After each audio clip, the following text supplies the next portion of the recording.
Ma sulla politica italiana adesso si deve cercare di ricostruire un centrodestra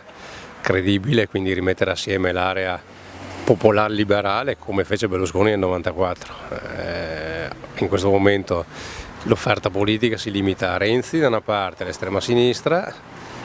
Grillo e Salvini che fa parte di fatto dell'area populista come Grillo. E quindi bisogna invece creare un qualcosa che appunto assomiglia a quello che mise in piedi Berlusconi nel 94, quindi un centrodestra credibile, alternativo, che possa confrontarsi col PD di Renzi alle prossime elezioni politiche. Un pensiero sulle prossime amministrative che si svolgeranno a Conegliano e anche negli altri comuni limitrofi del quartier del Piave?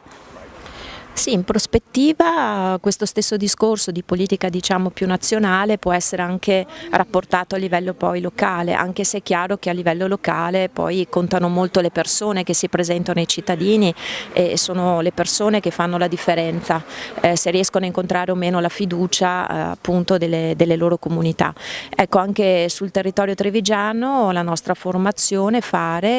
dove possibile cercherà di presentarsi con una propria lista di propri candidati oppure di convergere attorno a quelle forze, soprattutto anche molte civiche che sono presenti nel territorio, che comunque si riconoscono in questi valori che sono tipici di un centrodestra moderato, liberale,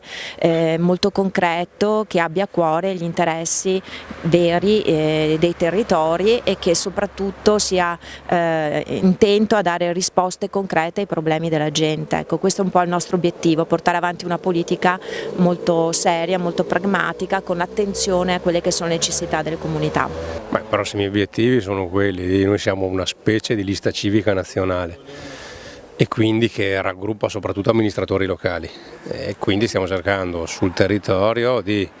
contattare, di mettere assieme le tantissime liste civiche che ci sono, che non si riconoscono nei partiti nazionali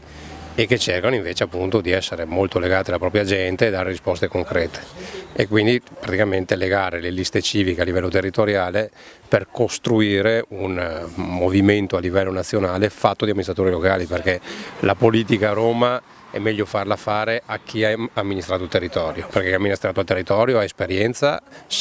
conosce le regole e conosce i problemi,